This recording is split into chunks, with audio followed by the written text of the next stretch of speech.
The Emperor's royal guard stood as silent sentinels, a crimson testament to the might and secrecy of Emperor Palpatine's rule. Cloaked in mystery and blood-red robes, these elite warriors served as the personal bodyguards to arguably the most powerful Sith Lord who ever lived. Their exact numbers, a topic of much speculation, were as elusive as the details of their rigorous selection process. Estimates suggested that at any given time, the ranks of the Royal Guard numbered at least 400, a formidable force drawn from the very best the Stormtrooper Corps had to offer. The criteria for selection into this prestigious unit were nothing short of draconian, demanding unparalleled standards of size, strength, intelligence, and above all, unwavering loyalty to the Emperor. Only those stormtroopers who exhibited exceptional skill and fidelity were considered, marking the Royal Guard as the most elite warriors under Palpatine's command. Their training, a brutal crucible designed to test the limits of their abilities and forge them into the perfect instruments of protection and power, was shrouded in secrecy. Today, we're going to delve into that rigorous preparation, exploring how these guardians of the Emperor were shaped into the silent, deadly watchers in red, answering directly and solely to the dark will of Palpatine himself. The roots of the Emperor's royal guard trace back to escalating tensions within the Galactic Republic before the days of the Clone Wars. For centuries, the Senate Guard was an elite security force, protecting the Senate district on Coruscant. Cloaked in iconic blue that symbolized their dedication, they were the personal protectors of the Supreme Chancellor, and next to the Jedi Order, the Senate Guards were seen as the defenders of democracy. The best of these guards became Senate Commandos, an elite division that carried out secret government missions. As the political climate of the Republic began to shift and the separatist movement spread across the galaxy, Supreme Chancellor Palpatine founded a new security force, the Red Guard.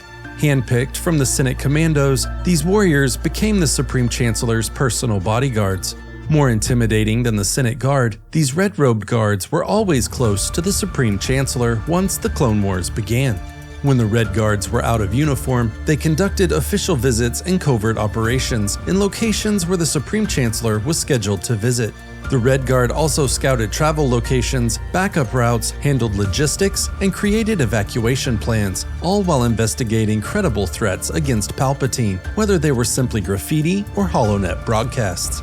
As the Clone Wars entered its final days, the Red Guard and clone shock troopers became the Chancellor's sole protectors, and with all the mystery surrounding Palpatine's bodyguards, rumors began to spread that Darth Sidious, the Sith in hiding, might be masquerading among them. With the formation of the Galactic Empire, the Red Guard became known as the Emperor's Royal Guard. With this transition, Palpatine dissolved the centuries-old institution of the Senate Guard, replacing the Republic's symbol of democracy and order with an extension of his will and the embodiment of the Empire's power. The criteria for selection into these elite guards were stringent, far surpassing the standards of the Stormtrooper Corps. Strength, intelligence, and above all, unyielding loyalty were the pillars upon which each candidate was evaluated. The Royal Guard were the finest warriors the Empire had to offer, but their combat prowess was matched, if not eclipsed, by their devotion to the Emperor. This loyalty was absolute. To the members of the Royal Guard, the Emperor's commands were law, and his orders were executed without hesitation, even if it meant turning on one of their own. The Emperor, secure in his power in the dark side of the Force, was beyond the need for bodyguards in the traditional sense. Yet Palpatine recognized the value of perception and the power of symbols. The Royal Guard, with their imposing crimson armor, served not only as a deterrent, but also to awe and intimidate. Moreover, the Royal Guard held a uniquely privileged position, as they were among the select few who knew Palpatine's secret, that beyond the facade of the Galactic Emperor lay the heart of a Sith Lord. Throughout his reign as Emperor, Darth Sidious trained and employed many Force-sensitive agents, such as the Inquisitorius, who assisted Darth Vader in hunting down and destroying surviving Jedi Knights. However, these agents were mere acolytes and never instructed in the ways of the Sith, not violating Darth Bane's institution of the Rule of Two. Palpatine was never one to trust, and in spite of the loyalty of his royal guards, he needed to know who his potential enemies were. For this reason, Sidious also had his protectors tested for Force sensitivity. Recruits strong but not too strong in the Force were pulled aside as a special class known as Sovereign Protectors.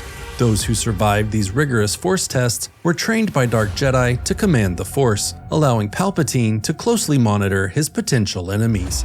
The Emperor's Royal Guard not only represented the Empire's might, they stood as a testament to the Sith's manipulation of the dark side.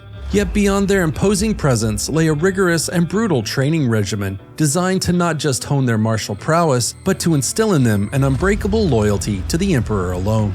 This grueling process forged these warriors into the ultimate instruments of the Emperor's will. Inside the Imperial Royal Guard Academy on Yinchor, a bloodstained training ground awaited the recruits. Equipment and training of the highest caliber were provided to transform them into the elite protectors of the Galactic Empire. Both legends and nightmares were born under the most brutal and demanding training regimes.